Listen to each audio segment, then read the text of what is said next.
Bismillahirrahmanirrahim. Assalamualaikum warahmatullahi wabarakatuh. Bapak-bapak, ibu-ibu, mas-mas, mbak-mbak, khususnya adik-adikku sekalian yang dirahmati Allah dimanapun Anda berada. Kembali di IIP Channel bersama saya, IIP Wijayanto. Kali ini kita akan membahas tema mencintai mantan yang sudah tidak mencintai dan tidak peduli lagi dengan kita, ya. Banyak tuh memang, saya sejak masih siaran di radio ya, juga bahas tentang masalah cinta seperti ini ya. Kemudian pandemi saya geser ke YouTube ya. Pertanyaan-pertanyaan yang demikian itu memang luar biasa banyaknya ya, mencintai seseorang yang sudah tidak peduli lagi dengan kita. Boleh enggak seperti itu? Ya, problematika cinta itu kan tidak bisa ditahan, tidak bisa dicegah. Orang bisa jatuh cinta kapanpun ya, pada siapapun.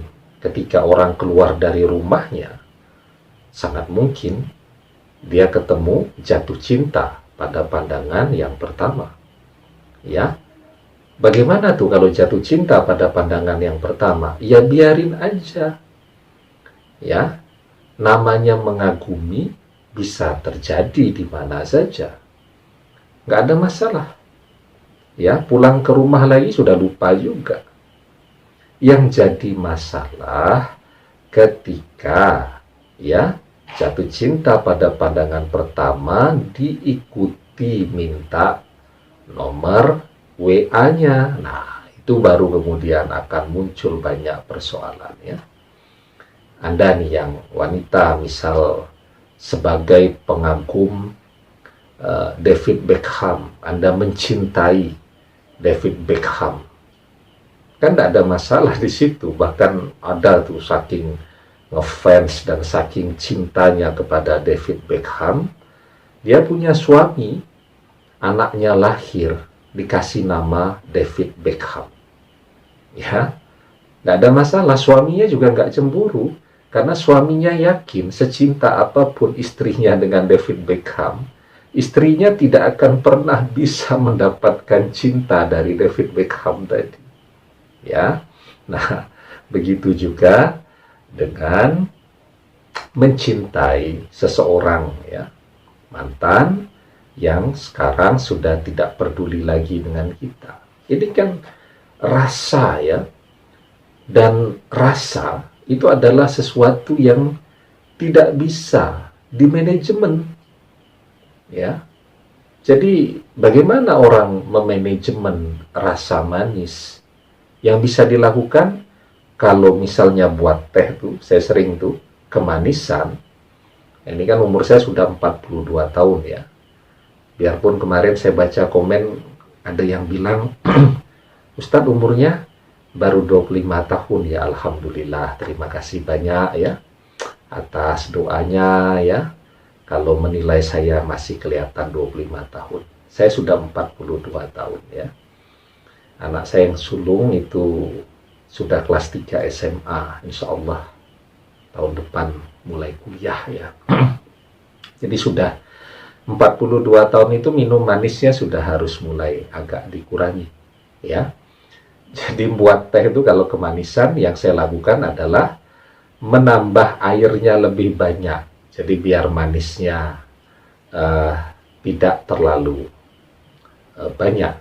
Padahal kalau kita hitung-hitung tuh pakai ilmu fisika, mau manis banget dengan manisnya sudah pudar tadi ya, ketika jumlah volume teh yang diminum itu sama, artinya gula yang masuk ke tubuh kita tetap sama juga sebenarnya ya. Nah, jadi rasa itu tidak bisa dipaksa ya, tidak bisa dimanajemen. Ya, yang bisa kita lakukan adalah mengkondisikan ya, agar rasa tadi mendatangkan kebaikan, mendatangkan berkah, tidak sebaliknya karena rasa mendatangkan masalah. Nah, jadi mantan sudah tidak peduli nih dengan kita, sudah melupakan kita, sudah ada yang punya, ya. Dan Anda masih memendam rasa kepada dia, masih mencintai dia diam-diam, ya enggak apa-apa. Sejauh ya Anda tidak berusaha untuk tahu nomor WA dia. Kalaupun Anda tahu, Anda mencoba melupakan, ya. Jadi kalau melupakan angka itu sebenarnya ada tekniknya. Kapan-kapan kita bahas, ya. Jadi cara melupakan angka, ya. Karena angka itu juga bagian dari sesuatu yang mudah diingat, ya. Karena itu kita selalu ingatkan angka-angka yang berkesan, ya. Misal tanggal lahir kita, kemudian tanggal lahirnya mantan, ya. Kemudian nomor PIN ATM kita, atau nomor PIN mobile banking kita, password mau masuk ke HP kita. Nah, itu kan bisa kita ingat biarpun variannya macam-macam. Nah, tapi sebenarnya ada tekniknya untuk bisa melupakan, ya, angka-angka tadi, sehingga kita tidak tahu nomor WA-nya mantan. Karena kalau kita tahu nomor WA-nya masih ada di handphone kita dan tidak terblokir, nah maka disitulah awal dari permasalahan, ya.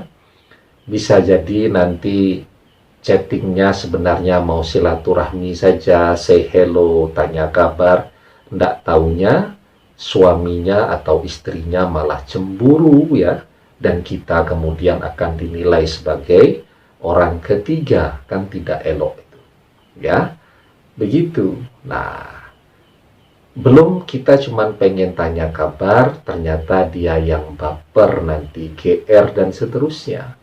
Nah, jadi memang mencintai, ya, dari jauh itu baik-baik saja, ya. Sesuatu yang tidak bisa kita tahan dan tidak bisa kita cegah.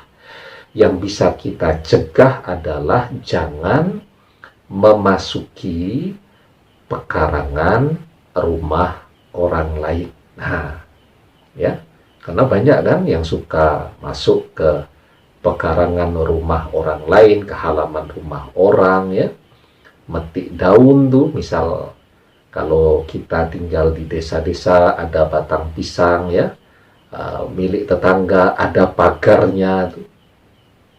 Pengen masak pepes, misal butuh daun pisang, diambil saja tanpa izin. Nah, itu tidak boleh yang seperti itu, ya. Jadi kalau memasuki halaman rumah orang, ya tentu harus dengan izinnya, ya. Kalau masuk dengan tidak diizinkan, ya tentu tidak boleh. Begitu. Nah, jangan masuk ke pekarangan rumah orang, ya. Dan yang lebih penting lagi, jangan memasuki pernikahan orang lain walaupun itu mantan. Begitu, ya. Biarpun misal berada di dalam satu grup WhatsApp, ya. Karena dulu jadi mantan ketika masih kuliah, ya, atau masih sekolah SMA dan seterusnya. Saya itu alhamdulillah, ya, saya tidak ikut grup WhatsApp kuliah. Setiap dimasukin saya keluar, ya. Karena menurut saya pembicaraannya sudah tidak baik, ya. Karena sudah saingan terus tuh, ya. Saingan siapa yang paling kaya, siapa yang asetnya paling banyak, siapa yang gelarnya paling hebat. Saya tidak respect dengan yang begitu. Sehingga setiap dimasukkan saya keluar lagi. Padahal pas kuliah itu saya ketua angkatan tahun kuliahnya, ya. Jadi kan selalu di setiap tahun perkuliahan itu ada ketua angkatannya. Angkatan 96 saya masuk kuliah itu, saya ketua angkatannya. Seharusnya saya yang jadi admin grup WhatsApp-nya, tapi saya tidak respect kalau pembicaraannya terus membanding-bandingkan hal-hal aspek-aspek yang seperti itu, ya. Grup SMA juga sama, isinya diem-dieman saja. Kalau saya share video dakwah dan lain-lain, ya tidak ada yang merespon. Sehingga saya berpikir, oh ternyata memang perjalanan waktu itu membuat kita berubah. Jadi bagi banyak orang yang baru mengenal saya saat ini, mungkin ilmu saya akan bermanfaat. Tapi bagi teman-teman yang mengenal saya sejak kecil, dia selalu memandang remeh itu. Ini kan teman dulu nih, dia tahu apa nih. Nah, sehingga ilmu kita memang umumnya menjadi tidak bermanfaat untuk orang yang kita kenal sejak kecil atau sejak lama. Nah, jadi ya, terhubung tuh di grup WhatsApp ya, dengan mantan. Begitu kan? Ya kalaupun harus komen, ya di grup itu saja. Tidak kemudian japri-japrian. Ya, karena nanti yang repot ketika pasangannya cemburu kan jadi masalah. Nah, jadi memang mencintai seseorang yang sudah tidak peduli dengan kita, sudah tidak ingat, dan seterusnya, ya baik-baik saja.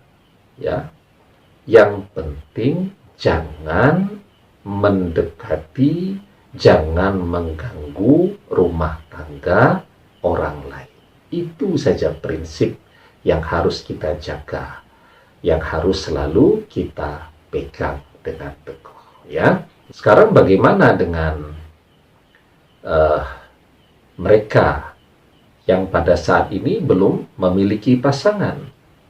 Ya, sementara mantannya sudah menikah. Ya sabar-sabar saja. Kalaupun mantan belum menjadi pasangan Anda pada saat ini, kan bisa jadi menjadi pasangan Anda di masa yang akan datang. Banyak tuh zaman sekarang artis nikah 2 tahun juga cerai, kemudian balik ke mantannya juga ada, kan seperti itu. Atau kalau memang dia ternyata bukan jodoh Anda, yang harus Anda lakukan adalah dia tidak menjadi jodoh Anda karena memang dia levelnya terlalu rendah untuk bersanding dengan Anda. Karena manusia itu yang baik, itu berjodoh dengan yang baik juga. Ya. Jadi tentu lebih baik berjodoh dengan seseorang yang baik, ya, yang menjadi sumber kebahagiaan Anda dunia akhirat. Ya. Di dunia dia selalu menjaga Anda jangan khilaf, ya, menjaga Anda untuk selalu berada on the track menuju keselamatan di akhirat. Itu kan yang lebih baik daripada Anda balik dengan mantan Anda, ujung-ujungnya masuk neraka. Ya, jadi kalaupun dia belum jadi jodoh Anda karena dia belum baik. Dan semoga Anda dipertemukan dengan seseorang yang sama baiknya, ya. Maka di dalam surat An-Nur, Allah Subhanahu wa taala berfirman, Al-khabisatu lil khabisina wal khabisuna lil khabisat wat thayyibatu lit thayyibina wat thayyibuna lit thayyibat. Wanita-wanita yang keji adalah untuk laki-laki yang keji, dan laki-laki yang keji adalah untuk wanita-wanita yang keji pula. Dan wanita-wanita yang baik adalah untuk laki-laki yang baik, dan laki-laki yang baik adalah untuk wanita-wanita yang baik. Ya, demikian, semoga bermanfaat. Wallahu a'lam bishawab. Billahi taufik wal hidayah. Assalamualaikum warahmatullahi wabarakatuh.